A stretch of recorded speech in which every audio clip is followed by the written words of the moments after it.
Hello and welcome back, Realty Pros, to another month or another week Mastermind training. We have been in training regarding all things seller, and Angela has done a wonderful job throughout this training series. Yes, give her a round of applause. Yes. So we're going to continue in that series. And so I am going to I want to thank everyone for joining us, whether you are in the office with us here or you are online. Thank you so much for joining us. I'm going to go ahead. I'm going to turn it over to Angela. She is going to be sharing with us offer presentation this evening. Thank you so much, Miss Angela Skipper.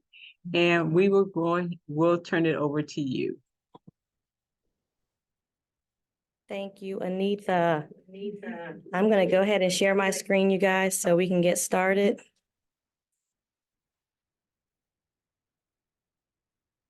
Just give me 1 minute here. I got a lot of stuff in the way. So what we're going to do today, we're kind of wrapping up working with sellers. We've been doing that for a few weeks, like Anita had mentioned. And, we've gone from the beginning process from working with sellers to the very end. So kind of what we wrapped up earlier today was marketing. So the one thing we haven't covered was, we've put this house on the market now, right? What happens after we put the house on the market? We get offers. What do you do with those offers? So that's kind of what we're going to cover today. We're going to do offer presentations. And where we start with that, sometimes when we receive offers, we just receive one. We only need one buyer, right? When we put a house on the market to get it under contract. And the goal is to find that one buyer that we're going to go where both the buyer and seller agree. But there are sometimes we have a multiple offer situation. So I just want to show you what we do with those offers when they come in. So we've done a lot of managing our transaction in Brokermint. So if I'd love for you guys to join in. If you've never done this before, log into your Brokermint, pull it up. You can get some experience here. It's one thing to watch the video, but you can work alongside and we will, I'll show you how to do it. So for those of you who were here for the boot camp, Anita had a setup for, it was a property that we had used, a 1, 2, 3 boot camp lane, I believe. If you don't have that set up, you can pull it any listing that you may have in the system. But if you pull up, what I would like for you to start with is pull up that listing. Okay. You pull up the listing. I'm going to show you where you go when you receive offers. So I actually have 1, 2, 3 Boot Camp Street pulled up. And you're going to go to your checklist under Maryland listings. And of course, since this was a sample, we don't have these filled out. But what you want to do is you want to scroll down to submit all offers to sellers. Okay. Sometimes you guys may have already experienced this when you log into a transaction for the first time. It kind of resets. It makes you kind of log back into that transaction again. And I'm sure that's like security measures. But go ahead and do whatever the prompts lead you to do to get you to this part of the transaction or Brokermint. But we're going to select submit all offers to seller, and it says use forms here. And like what did I call Brokermint? That's our assistant. I call her like Brooke, our Brokermint assistant, right? So she's very helpful, kind of like what is it, Alex, AI Alex on Sync. Brooke and Alex. So what we have here is the document already populates. This is our listing agent contact review template. So no need for any additional documents at the moment, but we're going to go ahead and navigate through here. Now I had some slides. I won't necessarily go into that, but let me tell you a few things when you receive an offer. Maybe I should pull that up. She said, We'll just do it really quickly. And then we'll go back to Brokermint. But I'll just show you a few things here when we get offers. So a few pointers. Let's see if I can. You guys see my screen okay? Great. I'm going to move my stuff out of the way. So for offer presentations, it says present all contract terms to the seller. We have all our offers. You can talk to your seller and find out if you think you're going to have a lot of activity over the weekend and you're having open houses, or maybe even your seller's not available for you to present offers as they come in. Have that conversation with your seller. Do you want me to present offers as they come in? That can be over the phone, that can be over Zoom, that can be in person. Have that conversation with them. I typically like to do it in person because I can break down that information a little bit more clear to present it to them. So if they say, I want you to present them as they come in, if an offer comes in at noon, then you give them a call and say, hey, are you available this evening to present? That's one option. Sometimes if you want, maybe an opportunity to collect more offers and you're having open houses and you're really trying to present multiple offers to your seller, you may say, we're going to present offers. You may have an offer deadline. If you decide to do an offer deadline, put it in Brokermint and make it fair for everyone to know, hey, this is what we intend to do, presenting offers on Monday at such at 5 o'clock. Sometimes you don't get offers when you do that, and that's okay. You just remove the remarks and then you continue to show the property until you receive offers. You can create a new deadline, or after the initial deadline, you can present the offers as they come in. So we're presenting our contract terms to the seller. I recommend that you present them in the order that they received. So I'm going to go over this and then I'm going to show you in Brokermint how this works, okay? We don't want any biases. We want to just share the offer. All we're doing is sharing the offer. I don't get involved or, too much into who the people were and all that. I just present what they submitted. So I have to hope that they do a good job at submitting their offer to the seller. So I stay neutral.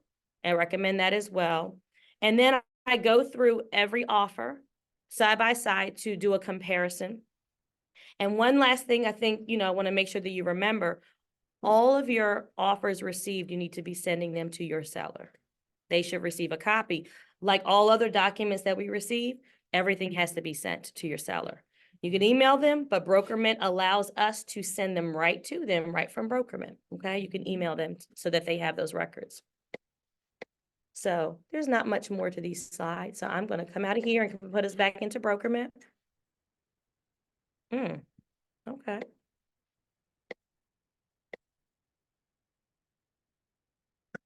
Looks like I closed everything out. So in the meantime, if you guys can go ahead and I'm going to log us back into here. First, I'm going to, while I'm pulling this up, does anyone have any questions regarding like what we've been talking about so far with working with sellers? Does anyone have any questions? God bless you.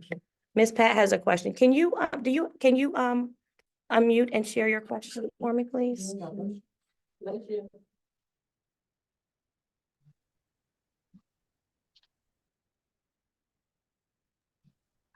No, I don't.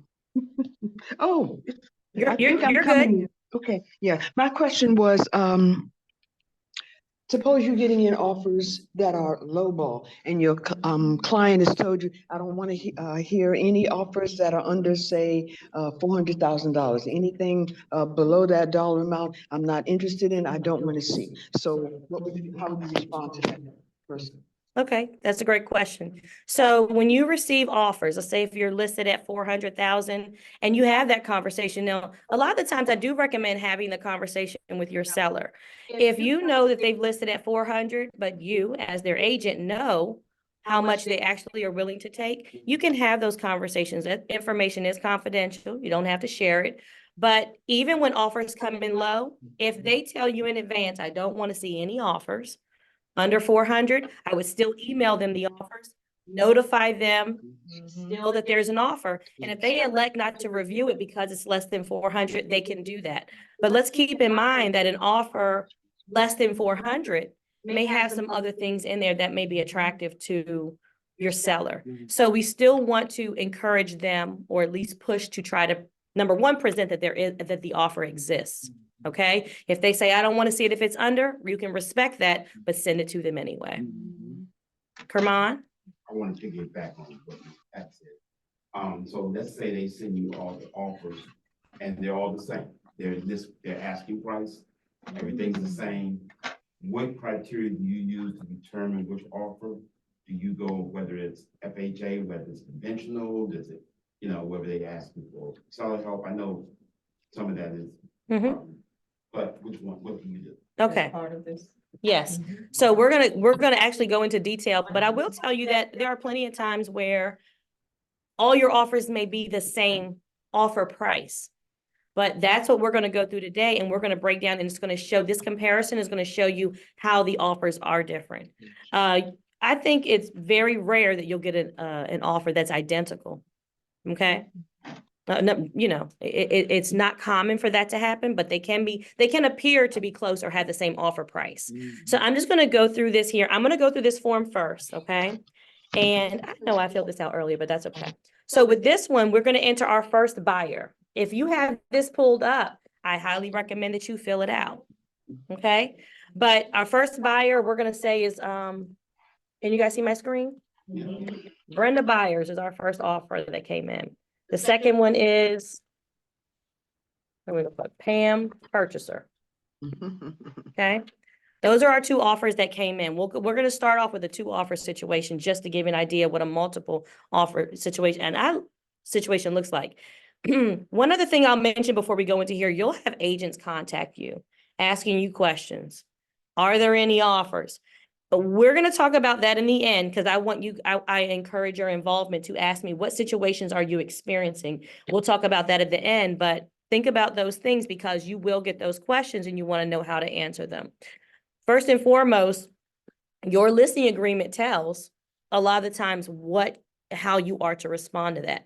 In your listing agreement, it says whether you are allowed to share that offers exist. We're never sharing what the offers are, but do they exist? If your seller elects to say, hey, I don't mind if you let others know that we have offers, okay? But that's a very common thing that you will experience. Know that going into it. But these realtors will get really, persistent, or they'll ask you all types of questions. So I think it's best to prepare yourself to not discuss anything.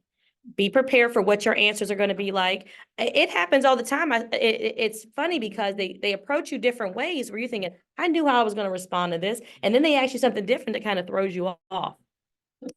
We talked about door knocking earlier and just knowing this is what my purpose is. Get your mindset ready when the realtor calls. This is how I'm going to respond. It's best to not share anything, even if you don't know what to say, get back to them. You can call them back. You can email them back. You can figure out what you're going to say and then contact them back. But don't feel obligated or the need to answer them right away. You don't have to do that. I'm on a call right now. I'll call you back. Okay. So don't feel that pressure. They will pressure you with those questions. Okay. We'll have to do some scenarios with that because that's actually a fun one. So with this one, you can put the buyer's name, the agent name, and the date submitted. I like the date submitted because as far as making sure my offer presentation is as neutral as possible, I'm presenting them as they came in. This is the first offer. Nothing stands out. I like to stay pretty neutral. I want the facts are what they are. This is what they're presenting, and that's what I'm sharing. I'm not sharing that, oh, this couple came in with their baby and all that. I'm not doing that. I'm presenting the offers as they are. Do as you wish. So these are the things that you will put on your, these are our offer terms, okay? Purchase price. Whatever the purchase price is, you'll put that there. Like Kerman said, this might be a property, we'll go with 400,000, right? 400,000, they both submit an offer for 400,000. We can put it in there. I don't want to take up too much time putting this in because I already have one of these filled out. So we're not going to do that. I just want to go through these. If you have questions while I go through here, let me know. But we're going to kind of breeze through this and then I'll show you one that's already filled out. But this is for the sake of those who are following along and trying to complete it. I want you to understand how it works. One thing about this, you notice that this form is already populated for you. It's very simple, right? So you'll have maybe your offers pulled up on one tab and you can go back and forth. However you need to do it to put the information in there. Yeah, your settlement date is very important. We want to include that. Financing type. Why is financing type? Why does that matter? Well, someone may have a conventional loan versus an FHA loan, right? And then when we talk about the comparison, you can explain that to your seller. They say, well, why do I care? Well, you can explain to them whether or not the conventional loan your buyer may have put down a larger down payment, right? Or And they cash. also talk about with FHA, some of the things that come along with FHA, maybe their inspections or their appraisals are more strict, right? But when you go through your contract, any terms that are in there, even though the financing type is here, sometimes your conditions are, how much lender required repairs are necessary. You want to put anything, all these things you want to put in here because you'll want to compare them. If one offer saying my lender required repairs are $1,000 and someone else has $200, isn't that enough to say these contracts are different if they've offering the same amount, right? So even though your seller may not see that amount up front, they could potentially, this could cost them a little, later on throughout the process. So our earnest money deposit amount. Since we have a lot of people here, I'm gonna need you guys to talk, okay? So this is very rare. And I think that we're starting a new thing here. So we don't, thank you. So EMD, I need you to tell me why, tell me about an EMD and why you'd want to compare that, or what are the pros and cons of the amounts varying here? A person putting down a larger EMD, they're serious about purchasing that property. Okay, Winifred said if you to put down a larger one, it shows they're more serious, right? Maybe they're more invested and then more skin in the game, right? Who else can tell me something else about an EMD? What do we recommend? What do we recommend for our EMD? I have I hear a crowd of people saying at least 1%. So when we're representing buyers, we encourage them to put an EMD down of at least 1%. So we want to also stress the importance of that with our seller, right? So I had a contract received on my listing not too long ago, and it's one that actually closes tomorrow. Yay me. But the earnest money came in, the house was 500,000 and the EMD was 2,000. But we only had one offer. So even though you have one offer, sometimes you think, oh, well, we can compare, different offers, right? Oh, we can negotiate, we can counter, we can do different things. But just because so this offer came in higher than the list price. Just because it comes in higher doesn't mean, oh, we're good. We got more money. We're going to move on. You can negotiate. You can counter. You can discuss all these different items can be changed, amended, right? Before your seller accepts the offer. So I thought it was a great offer that came in. I couldn't think of anything that changed other than that EMD. My seller even said, it's fine. Well, I stressed to her the importance, what would happen. Sometimes people say we're fine because we don't know the difference of why it matters. After explaining to her why it matters for it to be at least 1%, she says, well, if it's not I don't want to lose the buyer. Let's try to get that. I reached out to the buyer agent, let them know what we were going to do, but we basically countered at the 1%. They said, absolutely, we're good. We move forward. We ratified the contract. So don't think just because it's not just about price. Okay. So when you say you reached out to the buyer's agent, you said, hey, we will accept this. So you make it 1%? Not necessarily. I was a little hesitant when I said that because people handle this different ways. Some people will try to negotiate via email, on the phone. When you have an offer that's received, you can't let them know unless if we had a multiple offer situation, yes, I do contact the agent and I may let them know what my seller's looking for because my seller's telling me this is what I want. And if I'm going to do that with one, I'm going to do that with everyone. So I want to try to be consistent. But be careful having these conversations, okay? And that's probably even when we're having conversations with Jasmine and then just having broker conversations, we want to be careful when we're going back and forth with those. So I just want to be hesitant there.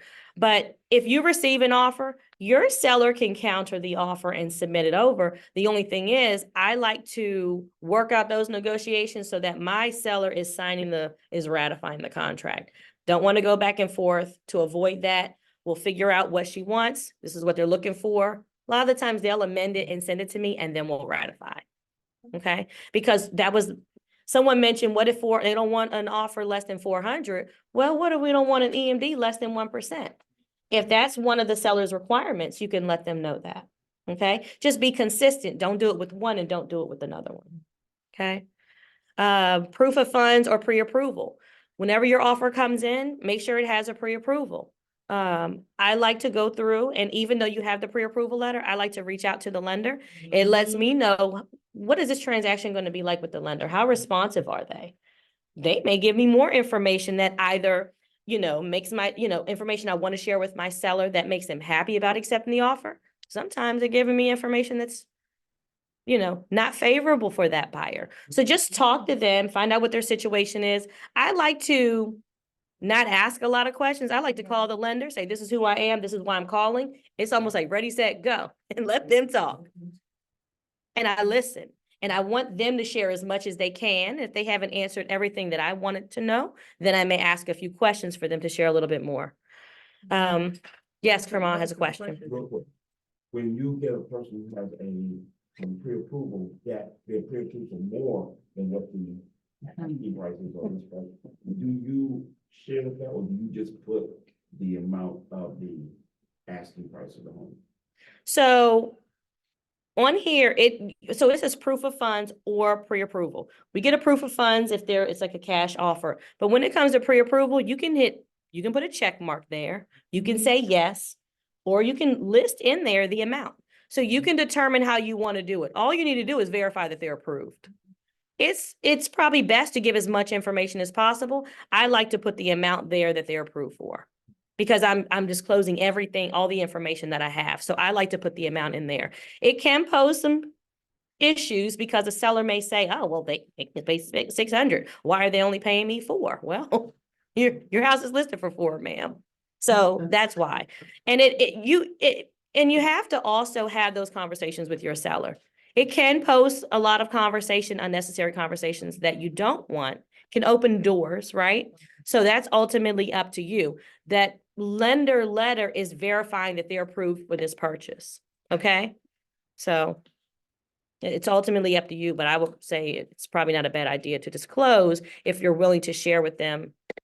Just because someone's approved for 600 doesn't mean, their requirements may be a monthly payment or something like that. Yes, Anita. So, my deepest apologies. Going back to the lender, Mm-hmm.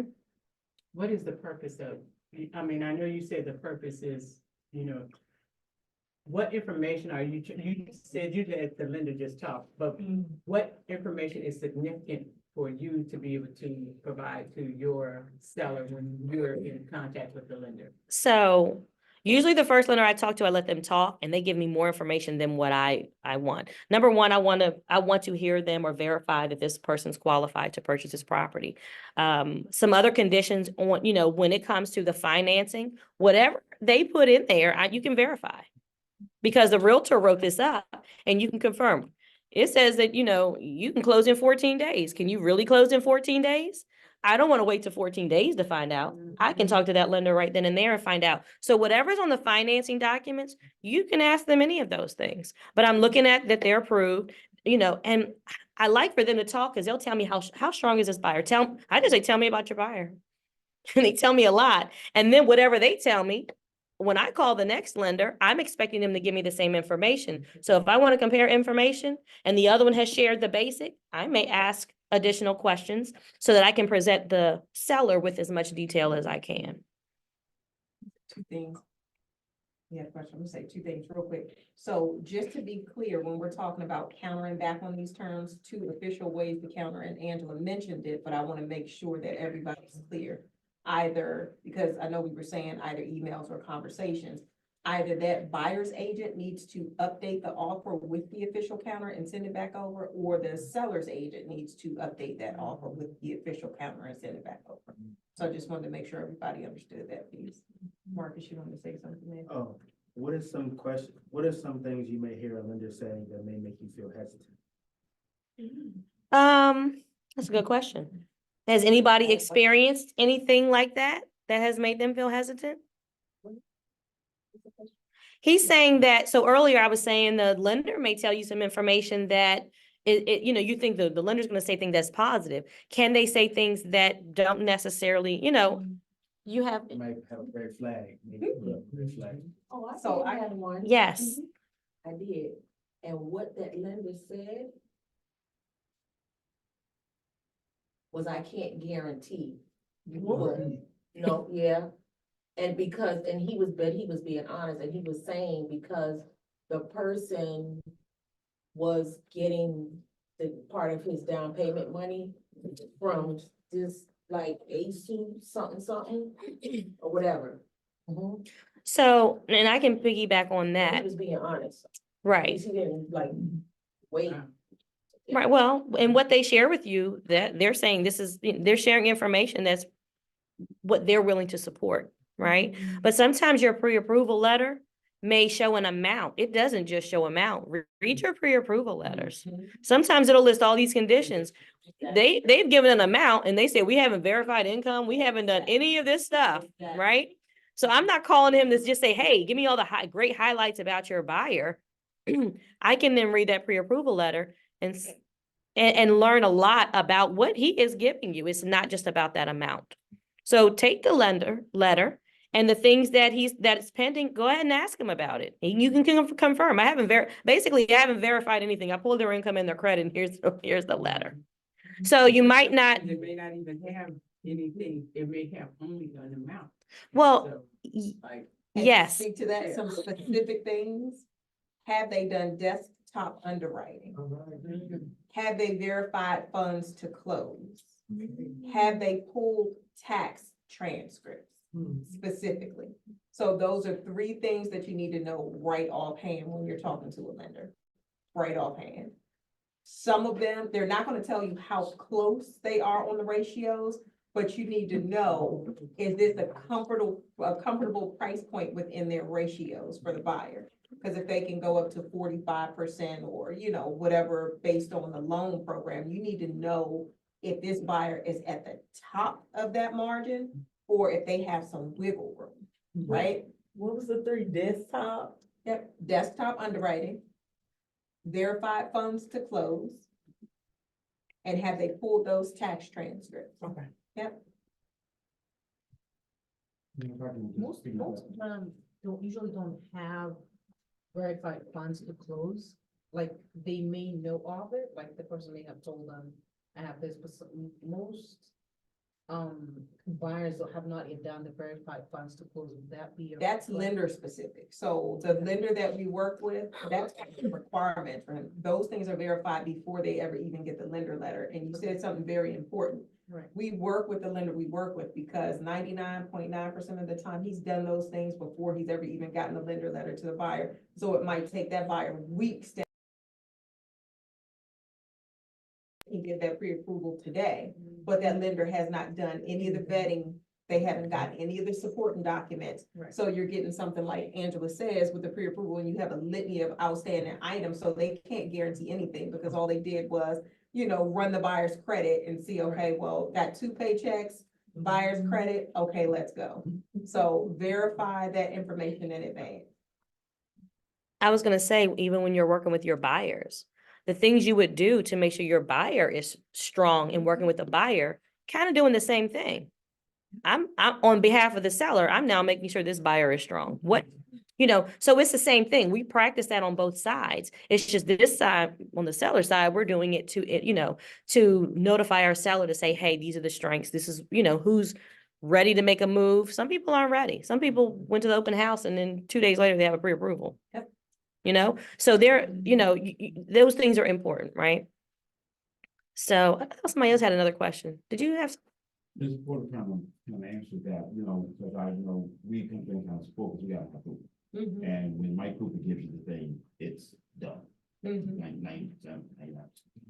But my only question that I had in regards to this, I know that because they don't have to use our lender. So sometimes you're dealing with lenders that you're not familiar with.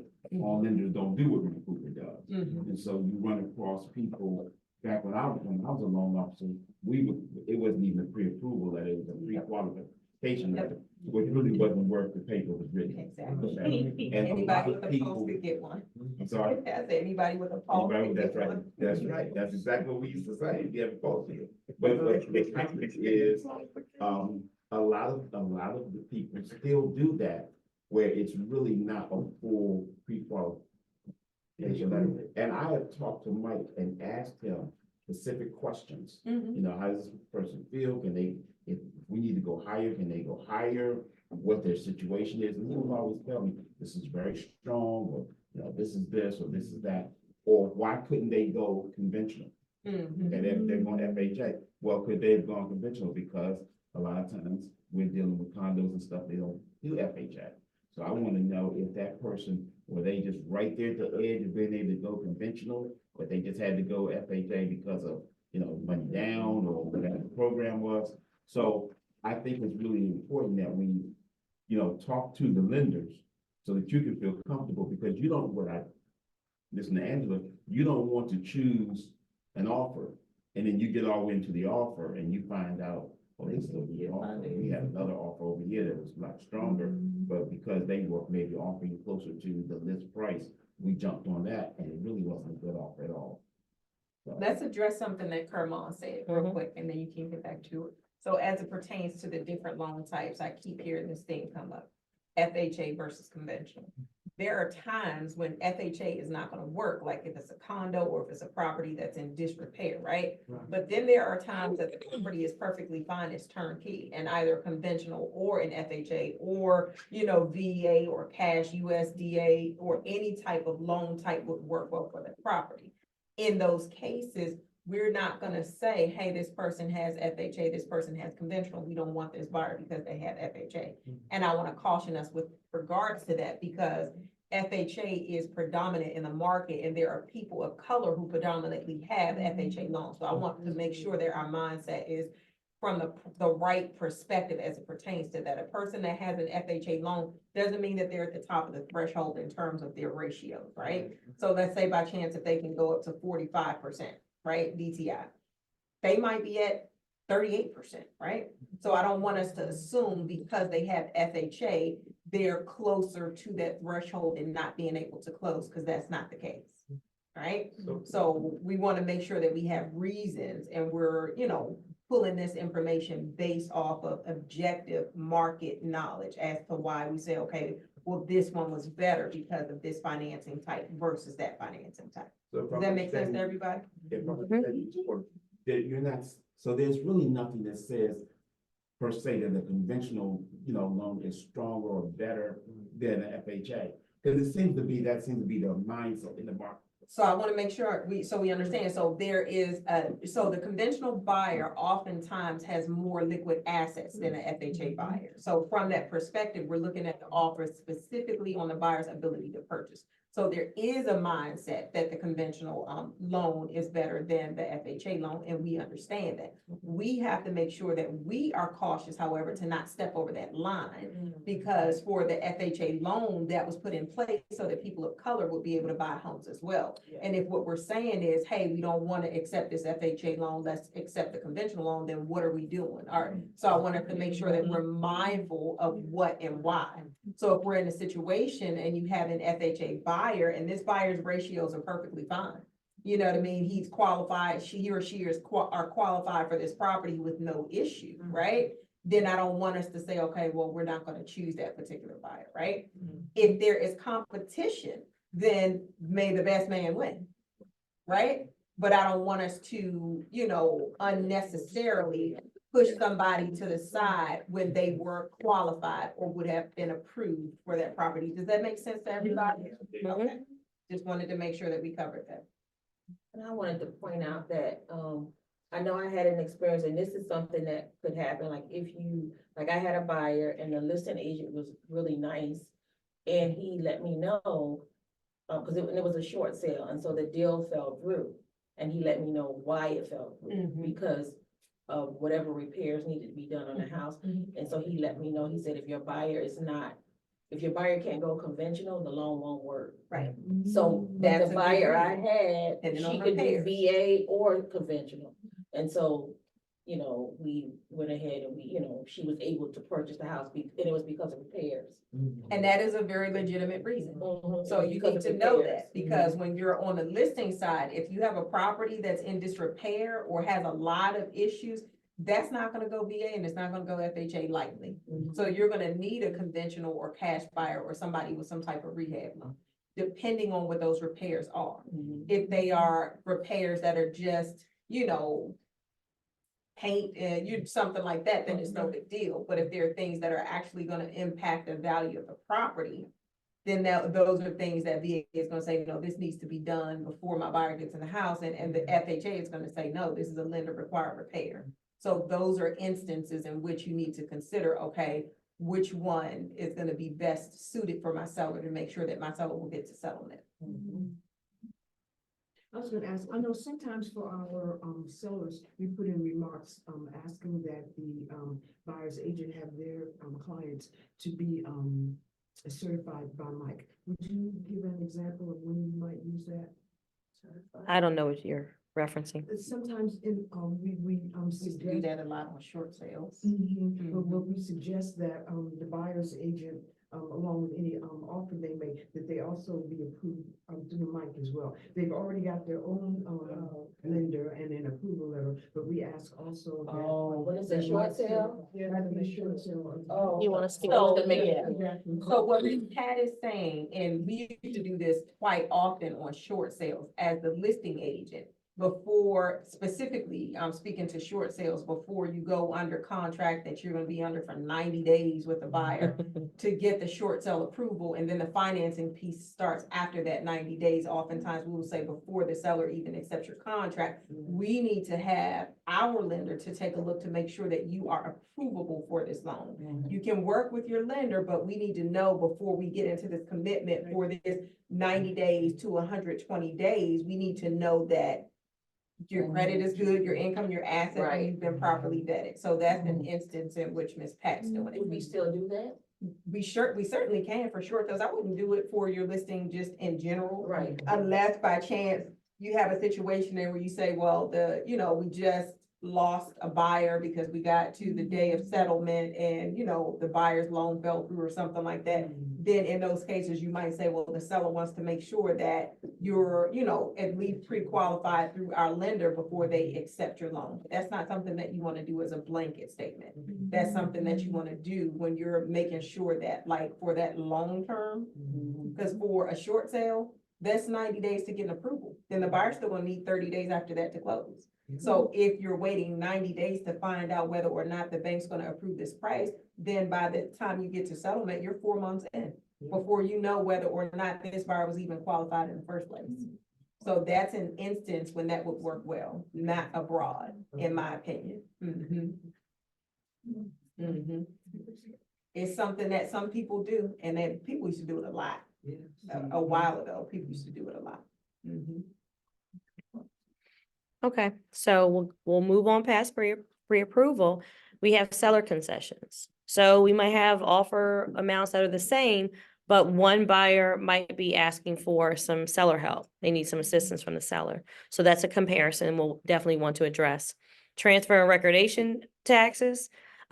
Typically, we'll see a 50-50 split, but keep in mind the things that we're discussing right here. These are also things that when you're representing your buyer, pay attention to these things because you can be competitive with more than just the price. So for recordation, if transfer and recordation taxes, you can split it or you can be creative there. You don't have to be, it doesn't have to be the same across the board. Figure out where you can kind of get their attention to say, hey, they're offering things, let your offer stand out. Let's put it that way. So we have also contingencies. There's all types of contingencies. We're going to go through some of those, but whatever those contingencies are, you can list them here as well. Inspection contingency period.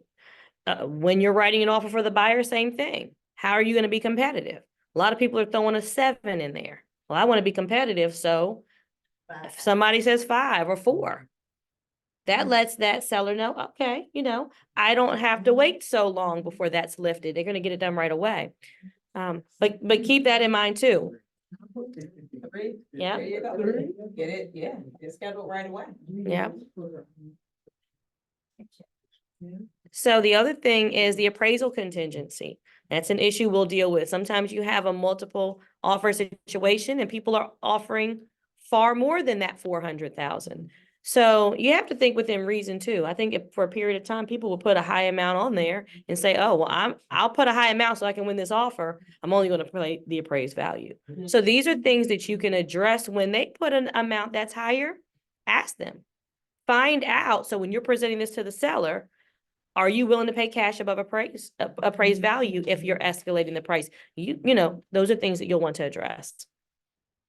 And you'll document that as well. Some will, some won't. And usually if they have an appraisal addendum, I believe there's an addendum in there that will address what they're willing to do if they have an escalation clause. Escalation clause allows them to pay higher than the next person to try to compete for the highest offer, right? I've had sellers who say, I don't know escalation clauses.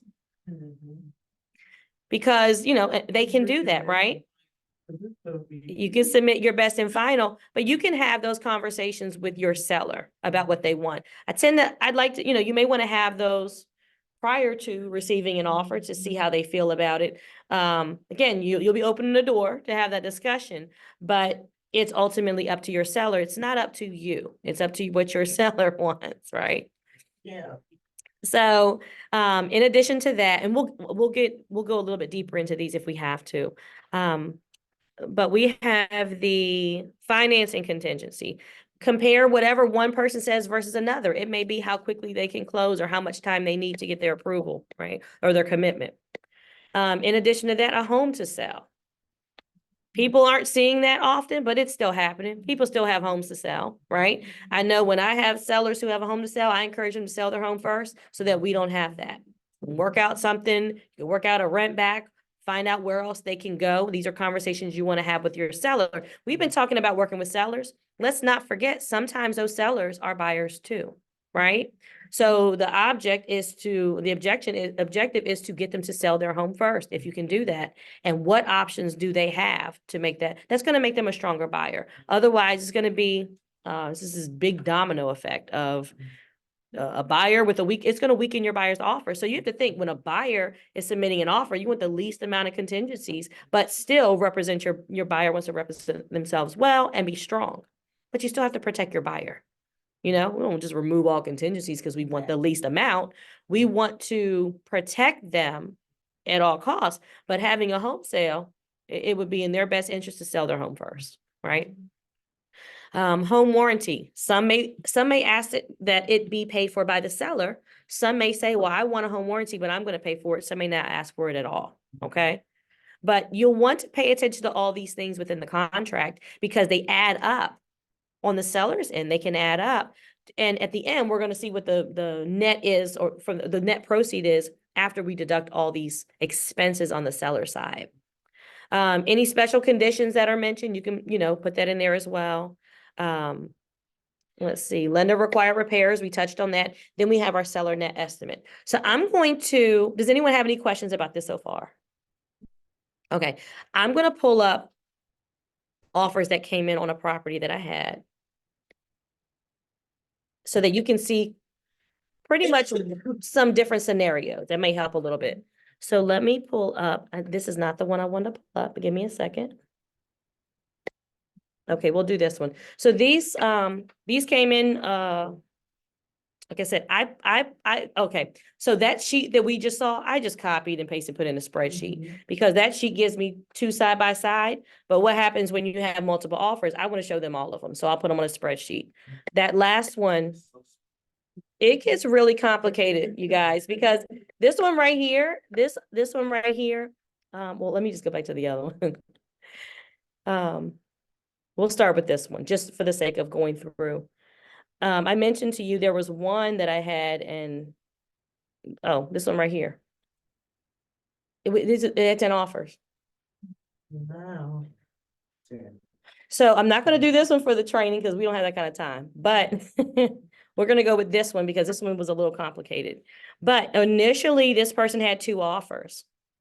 And as you can see, the way I plug it in, so this spreadsheet, I take the exact same thing that's provided for us in Brokermint, but there was more information that I wanted. You can do the same thing. You can copy it, put on a spreadsheet, and you can add line items. If you need help figuring out how to do Excel,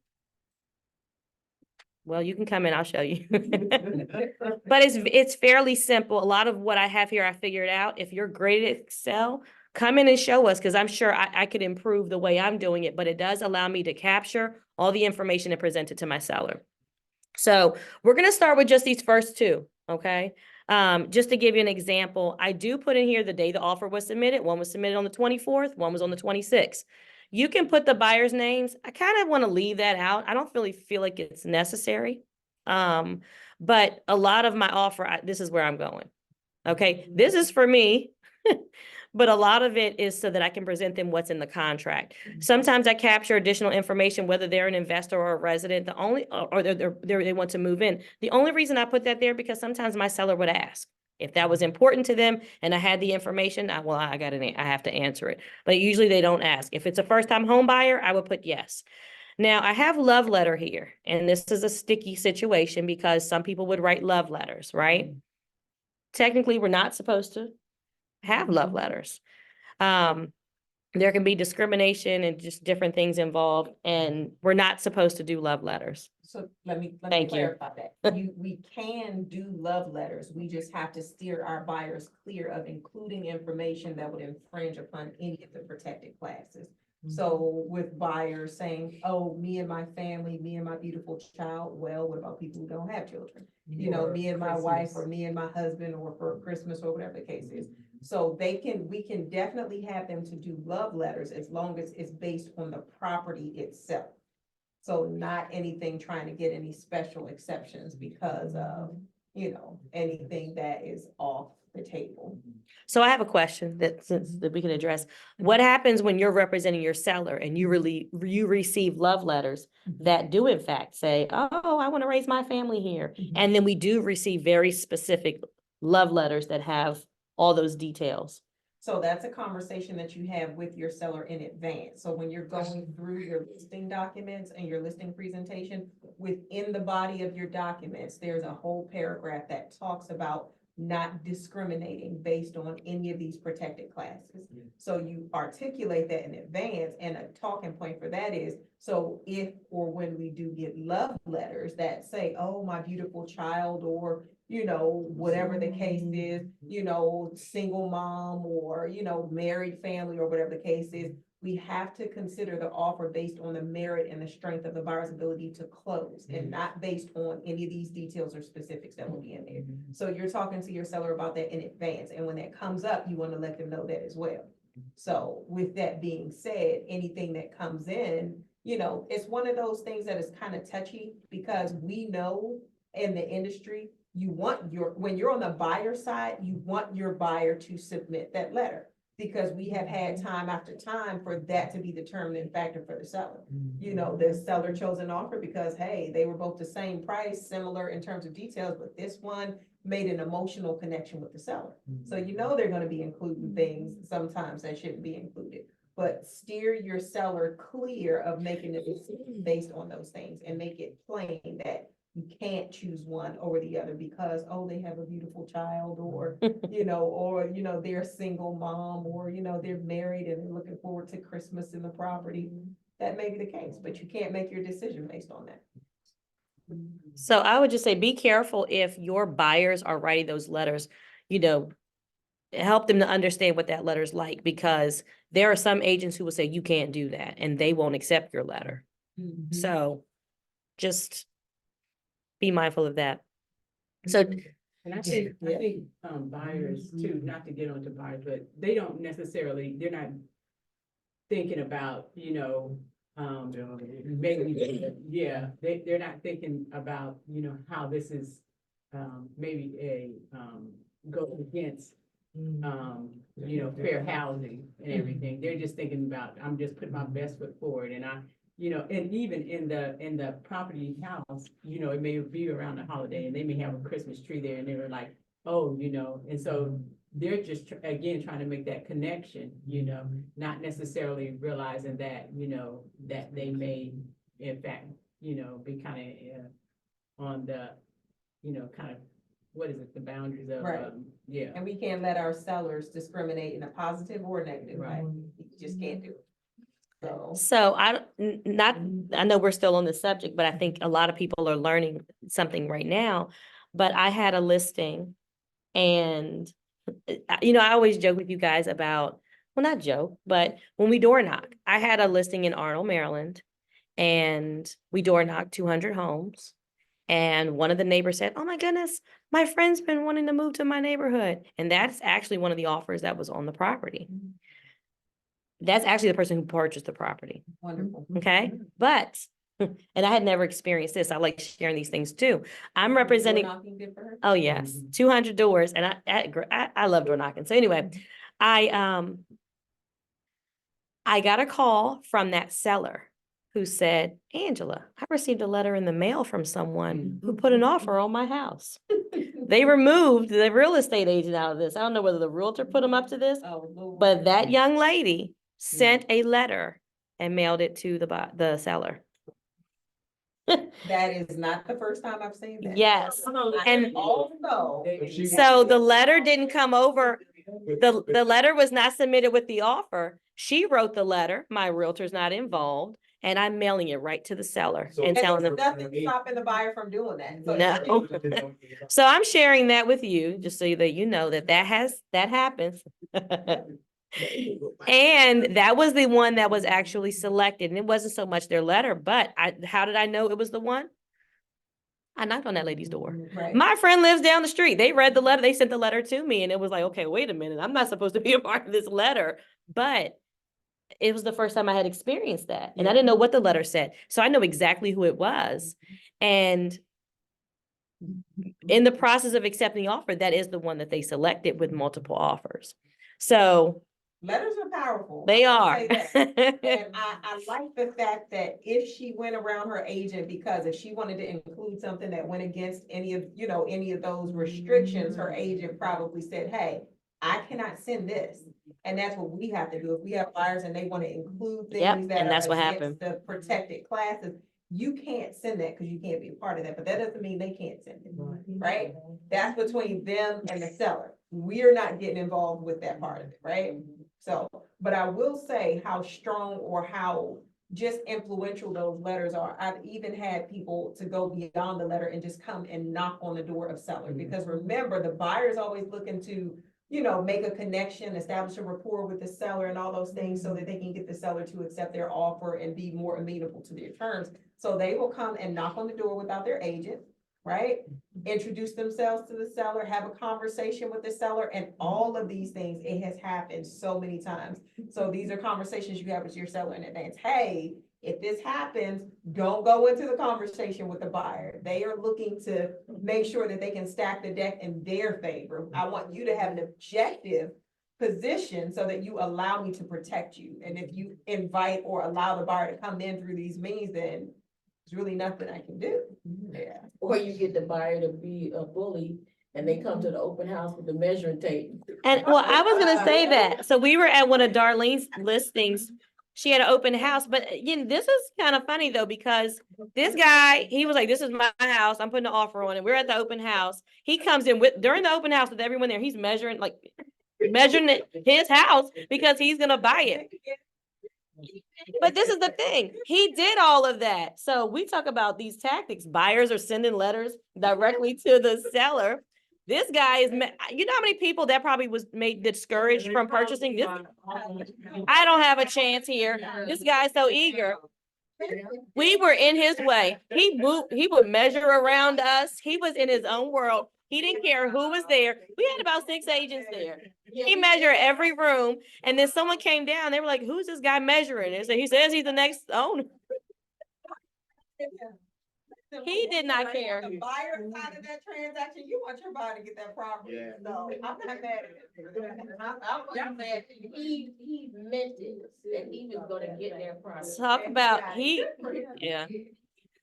So, so just to kind of go through here, I'm going to go through these quickly because I think that we're getting a lot of engagement. You guys are asking really good questions that I think are important. So just to look at this one, we'll look at the numbers 1 and 2. We can look at the other ones too, but As you can see, the offer price, let's look at these across the board. There's 515. Hold on. I always put the list price up here usually. Listed for 515. They offered 515 with an escalation up to 540 in increments of 1,500.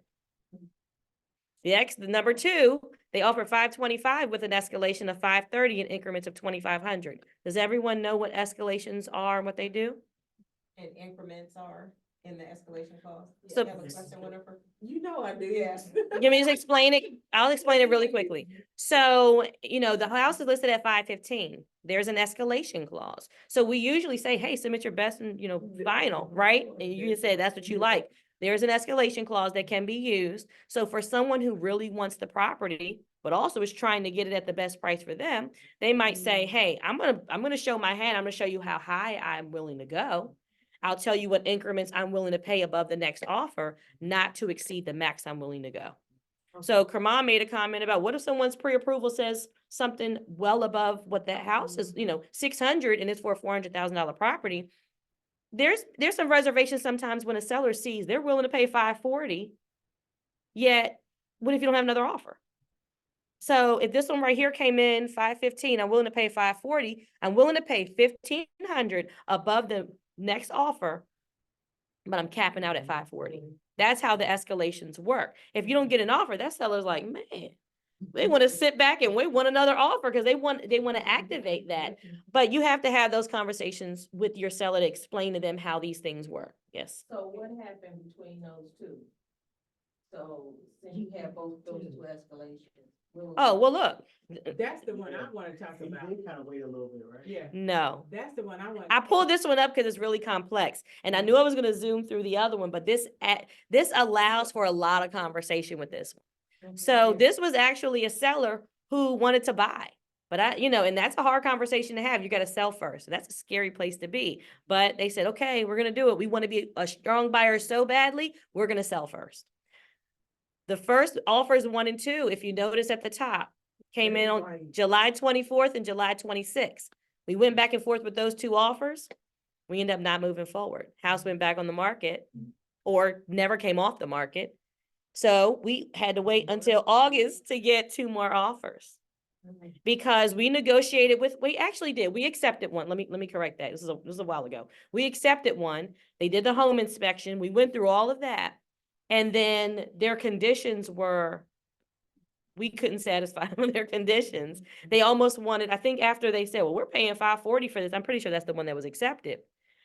It wasn't maxed out to 540, but you'll see, usually at the bottom, I'll put, you see, where is it? What line? Go down, 513. Go back, go down. Oh, wait, go right. There it is. Right there. Purchase price revised. So I put at the bottom, this is basically what they're looking at. After I plug in all those numbers we talked about on that sheet, this is the amount that they're purchasing. So they end up going with that one. We ended up getting the home inspection. And after the home inspection, the buyer had cold feet, but they were like, I'm paying 540 for this house. So the house, after the home inspection, they felt like, and your buyers may be in this position. I'm not willing to pay 540 now that this inspection came back and I have to do all of this. This wasn't even sold as is. So they gave me, basically they took the entire inspection report and said, we want you to do everything. And the seller said, absolutely not, we'll move on. So then we had to, we put it back on the market and we got 2 other offers. So we're going to use this for the sake of just showing you the different offers that came in. But I think everybody understands how the increments work. When you're using an escalation and you want to be competitive, you could use $1,000. You may be stronger by making your escalation only go 10,000 higher and saying I'm paying 4,000 more than the next offer. At the end of the day, what's going to really matter is how much you're willing to pay more than the next. I have gotten an escalation where someone was like, I'm willing to pay 500 more than the next person. I'm like, go ahead with that. What are we doing with $500? I don't say that. I present it with my very objective stance, but I'm like, you've got to be kidding me. So I can appreciate the one that's 2,500 increments. You're showing another area where you can be strong, right? Angela, though, let me put my ask about I probably shouldn't have put this one on there. that. Okay, what is this, 1,000 with no cap? Me? The four, Oh, a 1,000 with no cap. Oh, that's. That means he'll go after indefinitely. Yeah, I know that, but yes. So that's, like. So let me tell you this, because I don't remember, but I'm not sure what this is the happened here, example but where this you could, don't necessarily totally. so lean on let's look price. at two scenarios here. If it has no cap, that's Mhm. crazy, right? That Right. doesn't make sense, because I don't remember, so I'm gonna tell you the two different scenarios. It could have been not complete. Maybe they didn't finish, maybe they didn't complete the the escalation clause properly. But I don't remember with that one. I know that, but- I know that EMD is not standing out. Yeah. Which but one? This is I know. Okay, so let me just go through some of the, look, I could pull up so many of these and you guys will just, they're fun, right? So just to get past the offer price and the escalation, another thing we talked about was settlement date. Person number one can settle September 1st, where the person here could settle August 25th. So you got a seller who needs to buy as well. Sometimes that date matters, right? So I can tell you, if you have a buyer who has, a seller who needs to buy as well, you might think, what matters to my seller? Agents will call you and say, what matters to your seller? What you share is what you share. You might not share anything. But if you really know what you want for your seller wants you to share, you may say, you know what, my seller is looking for flexibility because they need a 2-month rent back. They might need a 2-week rent back. So whatever your seller wants, if you're going to share it with everyone, because the goal is trying to get your seller what they want. Okay. Usually they'll give you permission to share that, because who wants a bunch of offers that doesn't satisfy the seller, right? So settlement date, whatever they share with me, I put on here. This one said the only reason they put September 1st because they were traveling in August. Angela. Well, too bad for them. But if that were an issue for the seller, but in this case, this was the higher offer. I can tell you another reason that they went with this one too. Yes. Go ahead, Winifred. I see velocity.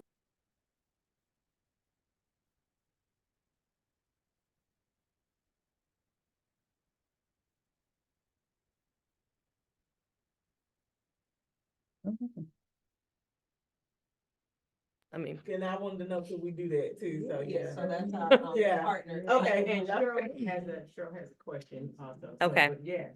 So just since we're down at the velocity part, let me just say that my buyers go with velocity. I think that they do a great job. I feel very secure. And my buyers, I share with them why I recommend velocity.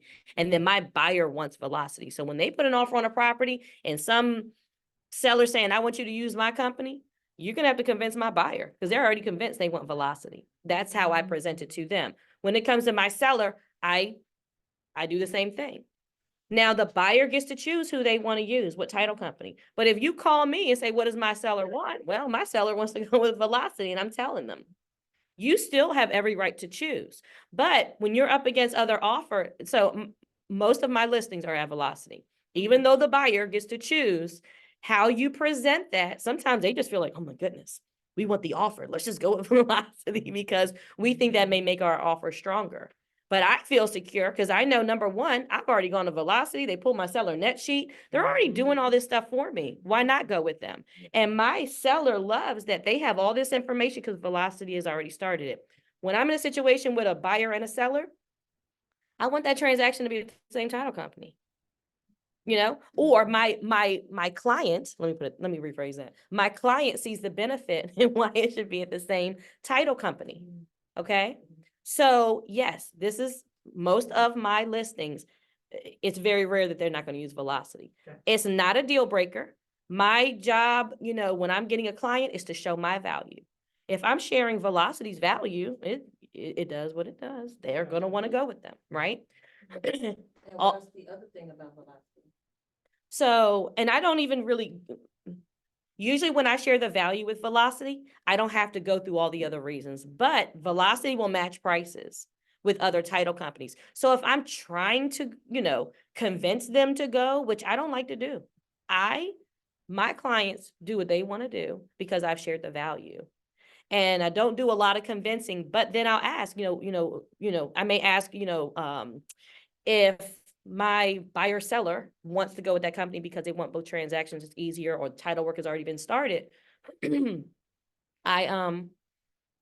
looking out for my seller too, but the buyer has a right to choose regardless. You know, sometimes I think I had one buyer who said, "Oh, I want you to use my title company. It's in California, Maryland." I'm like, "What are we doing? What are we doing?"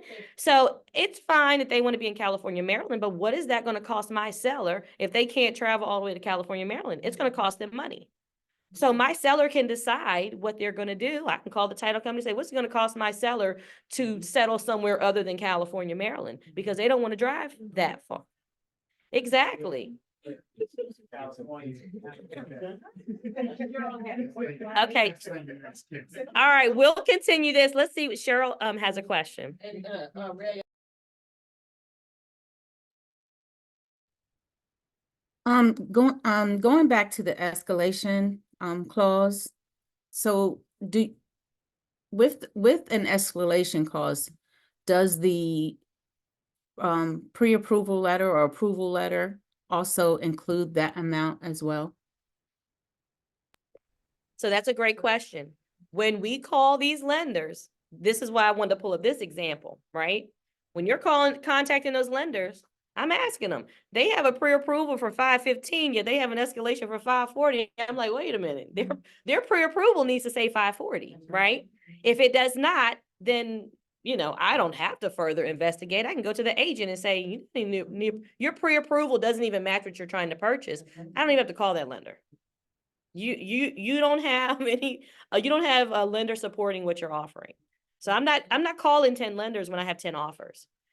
I'm going to let that agent know. So I'm going to get to that in a second. But as far as Cheryl's question, whatever amount they're willing to pay, whether it's the escalated amount or not, it needs to be reflected on that letter. So their letter should say 540, even though they're offering 515 with an escalation. Okay. There's some good stuff here. I hope I remember. I'm not going to remember everything. You can try to remind me, but one other thing here, again, we're trying to look at just number 1 and 2, because remember, it went back on the market and then we got 3 and 4, which is why this is an interesting example. EMD. We'll look at all of these though. These EMDs were 15, 15, 10, and 5. I can't believe last month I got a $2,000 EMD on a $500,000 property. These folks are paying not double, but triple what this home was worth. So this was a different market. This is what you see when you're being competitive. Pay attention to these things when you're representing your buyers, because you want to be competitive, right? There's different ways to do it. If you look at all these, about 20 ways to do it, right? So some of the things I've captured here, they're not really important. But as far as like method EMD, I put that on there sometimes because sometimes they leave stuff blank. And a lot of the times when I receive offers, they're not complete. This spreadsheet is going to reflect that, because I'm going to the agent, not even going to the lender. If you haven't submitted an offer, you're missing signatures, things like that, I'm going back and telling you missed a whole bunch of stuff. Go back and fix it. I'm not presenting, well, I can present their offer incomplete, but I'd rather present it in a way, if my seller's going to actually accept this, could you put all the signatures there? So I'm trying to take care of all that before offer presentation. I feel like a teacher. I'm grading papers and getting them to fill in things that they didn't do. that's how it is. I'm glad I'm doing this example, not the one with the 10 offers. We need a whole training for that, to go over that. But just going over things like this is, I don't know, I think it's pretty cool. So method, whether it's a wire or check, if they put check, then I'm looking for a copy of their check. So, how many days they need, I do pay attention to that. If somebody says 10 days to put their EMD in, I'm like, wait a minute, what's going on here? So, but these things are pretty standard. Nothing stands out here to me. But escrow held by velocity, I'm glad you mentioned that, because as you can see, it did not take much effort other than you asked me what my seller wants. It's not what Angela wants. Because I've shared the value with them, they're saying that's what they want. It's not required, because the buyer still gets to decide. So this Northrop Realty guy, he said, I don't care about what your seller wants. My buyer gets to choose. He's absolutely right. Probably doesn't hold much weight at all. But if you ask, I'm going to tell you that's what they want. Proof of funds and pre-approval. You see, I just put letter, letter, letter, letter. There are times where I don't put letter, letter. Sometimes they forget the letter, and I'm going to put there. They're missing the letter, right? So it's there just for my checks and balances to make sure I've received everything. Seller concession, none. And then this guy right here, 3%. I put the percent because that's what's in the offer, and then I put the amount there because it helps me with the math when I'm calculating everything. Transfer and recordation split 50-50 across the board.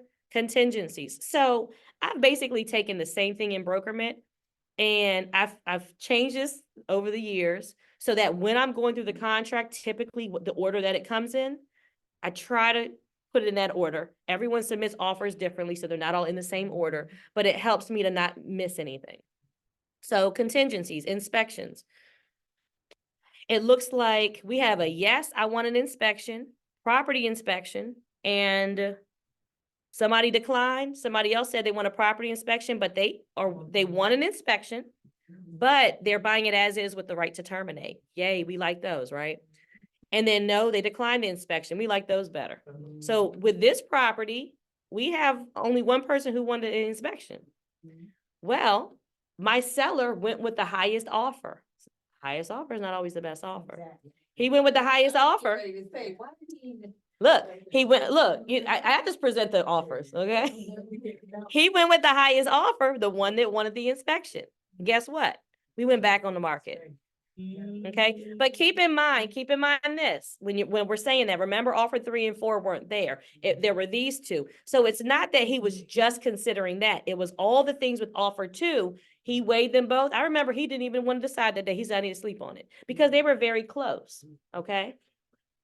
So what did he, what stood out, other than it was more? The appraisal gap. Where? Right there, 10,000 appraisal gap. I don't see it. Yeah, so that's What number is it? Yeah, okay, there we go. So look, right, well, there you go. So even though they offered more, they were willing to pay that, but then it came down to the inspection. So you have to weigh those things. He saw that money and he was thinking, I'm about to buy a house and I want to spend at this one, I think he was spending 700,000.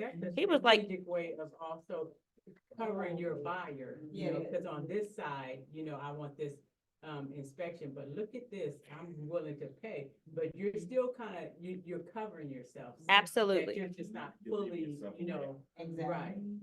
Which is why when when that inspection report came back, it was the whole inspection report. I kid you not.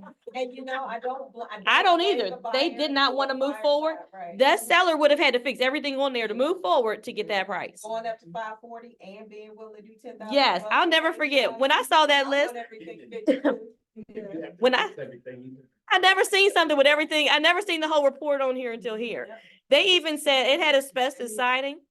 They said, we want all new siding. And I said, this is a funny thing. They were trying to get out of the contract.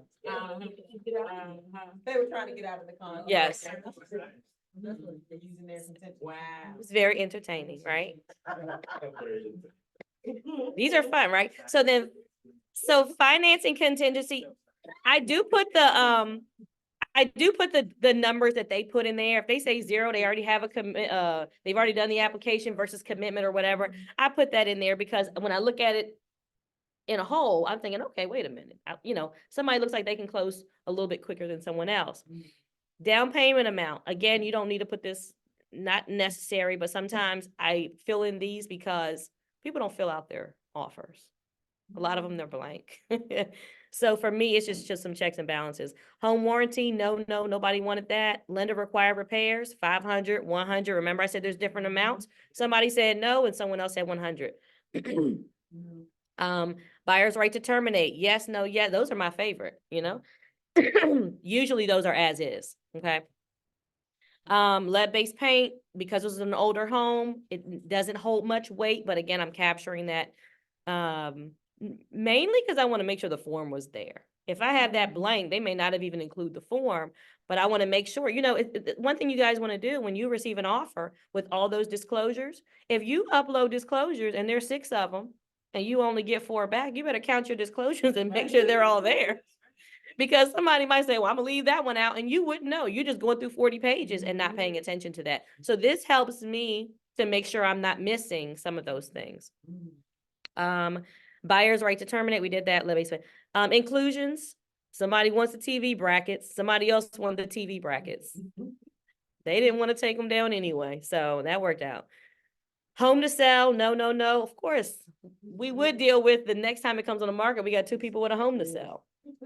What a great position to be in, right? Absolutely not. So buyer's property under contract. So now if you have a home to sell, I need to know what the issue is. Like, what are we up against? What are your contingencies? So I'm usually putting that information in there. Whether it's under contract, loan commitment, whether it's contingent on settlement. One was contingent on the loan commitment. They hadn't done anything. The other one was on buyer's property closing, and I have the closing date on here.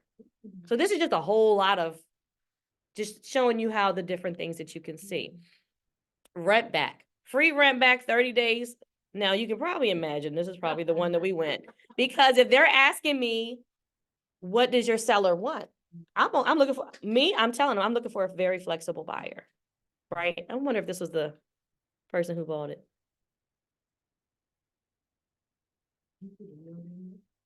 I think that is, normally I'll indicate on there that, yeah, this is the one, like I'll highlight it. But anyway, I'm pretty sure that was the one. But we were looking for a flexible buyer because my sellers were terrified to sell their home and then not have a home. And so we had options A, B, and C. Option A was we're going to have a rent back, but we're going to have to put some type of deadline on this. What happens when we run out of that deadline, especially when you have someone with a home to sell? It's a whole lot. Yes, sir. Explain. Okay, so a rent back is someone who wants to close on their home, but they don't want to leave the home. They were the owners. They've sold the home now to the new buyer, and now they're the tenants, and the owner's their landlord. So when you have a seller who doesn't have they may have a place to go, but just out of convenience, wouldn't it be nice to sell your home, find your new home, and then just transition from that home and move straight into the next?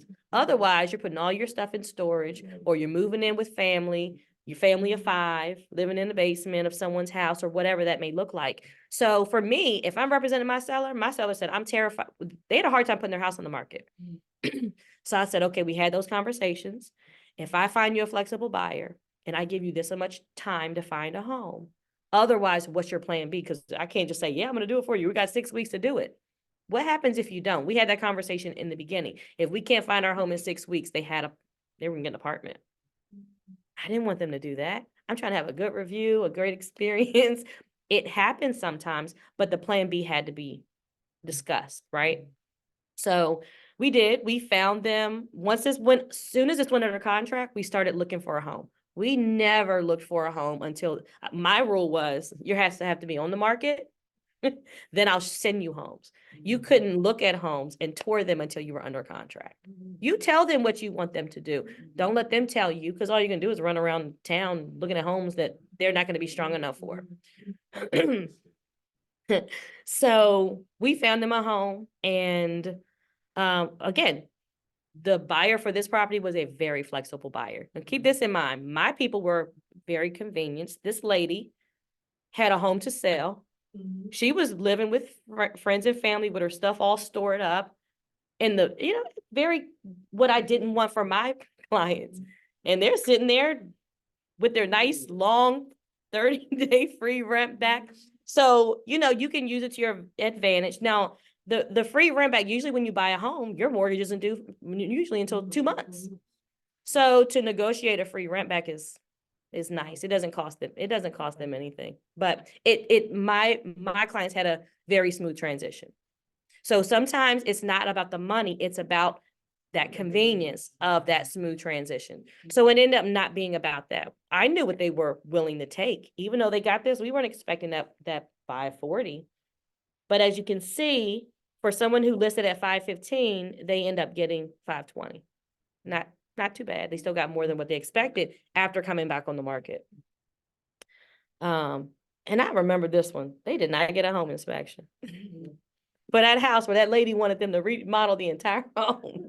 So, that was a blessing, that one right there. You got the flexibility and no inspection. It was great. So this is just, I'm going to go over one other thing quickly.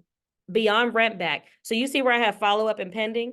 I started putting this here because people were submitting offers and they weren't completing them, or they were missing things. So this was my reminder, like lead-based paint on page 14, I believe there was no signature. I just started noting those because have time to go back and review all 4 contracts to figure out what they missed. Sales contract, nothing was, I don't know, maybe they were missing some checks or whatever. So I'll put those notes there while I'm reviewing it, because I don't want to review it 10 times. I want to review it 2 times. I review it once and then I review it again to make sure what I reviewed is what's in here. And then someone else, that's where I put the missing information. Bottom line is the purchase price. I can then show them these numbers. Even though that first offer, they would have gotten $431,500. You look at this line, column 5, they still did pretty good. I know. So I do capture the lender information, all this stuff here, because once this starts moving and I've made calls, I need to be able to track all this. So when someone's calling me back, I can just pull up this spreadsheet and say, oh, this is Bridget Hines. She's calling about this offer.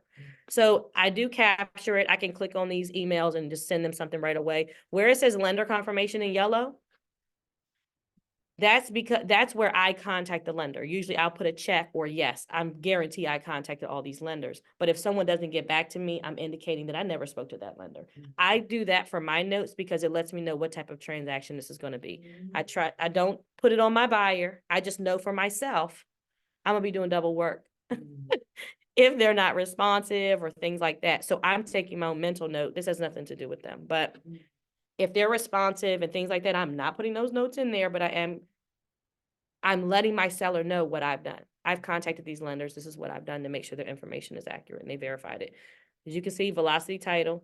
We did close at velocity title for that one too. Realtor's information, all that's there. So that's just how I track it.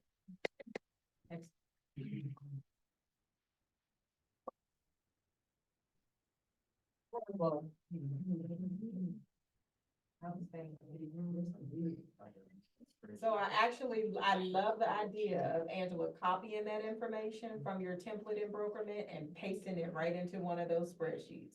That way you can elaborate as much as you need to, add any additional fields and notes. I really like that. But I really only did it because I had a multiple offer situation and I was using that sheet and I thought, how am I gonna look at all these sheets? Yeah. So then I just copied it and put it all on one spreadsheet. I enjoy it. Listen, if you have more than 2 offers, I recommend you do it. Even for 2, it gives you more room, so. So I captured this on one spreadsheet. If you see at the bottom, I don't know if it's on here, you'll see the different addresses. Every listing gets it, even if it has 1 offer, it's already populated. Good. Copy and paste. There you go. Yep. I like it. Yes. Outstanding. That was very good. Yes. Great job. Any questions for anyone who is online with us? Any questions of Angela? You did a great job. Thank you. Yeah, she So, did do a great job. was that not helpful to Yes. everyone? I think that was probably helpful to everyone. So we Very thank you so much for that, Angela. This was a really great training. Angela was trying to get away with only a 30-minute training this evening. And I know. So we really appreciate that. A couple of reminders for us. Obviously, we have, as of Saturday, we will be a week out from our Home Buyer Expo. And we've been doing a really great job, but we have some time left that we still have opportunity to be able to prospect and invite everyone that you meet, everyone that you know, everyone that you see to our expo.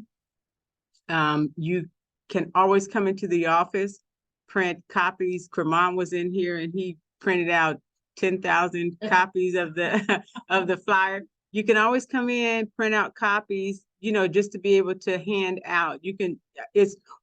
I would encourage absolutely prospecting with someone, but it's nothing wrong with you having some flyers with you. So when you go to the grocery store, you can hand out a few copies. But if you're really going to be, out and, prospecting, it would be, we'd appreciate it if we could do that in teams at least. Okay. So don't forget, you're going to send the flyer out via Constant Contact, as well as Sync, as well as on your social media.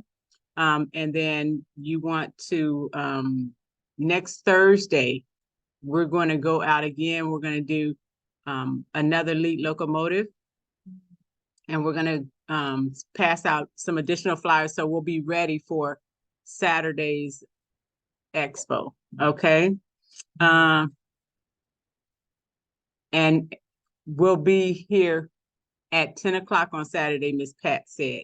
So if you were not able to be here today, but you are interested in, and we welcome everyone to please come out, join us, participate, because there's something for everyone to do. So we want to encourage everyone to come out and help, and so that we can pull this all together and let this be a success. That what is the lead locomotive? So the lead you did the lead locomotive, Akaya. So the lead locomotive, that's what we do that on Thursdays. And No, I was asking about the location of it. Oh, the location. Okay, so I apologize. I didn't realize that. I misread your message. We are going to be meeting here at the office. This last lead locomotive will be meeting here at 5 o'clock on next Thursday. And the last lead locomotive that we're going to do is going to be right here in our own community, up at the shopping center where the Wegmans is. We're going to go there, and we're going to pass out 200 flyers, I guess, huh? Yeah, so, okay. So are there any other questions? And if you can't be here at 5, come, whenever you can get here. Or if you're going to join us, but you can't get here until, 5:30, let us know, because then we can prepare flyers for you, have those ready for you, so that you can just join us, and then you'll be able to go out prospecting. Okay. All hearts and minds are clear. I'll be there. Akaya said, all right, wonderful. All right. So thank you so much. You all have a great evening, a great weekend, and we'll be in contact. Good night. All right. Take care, guys. Have a good night.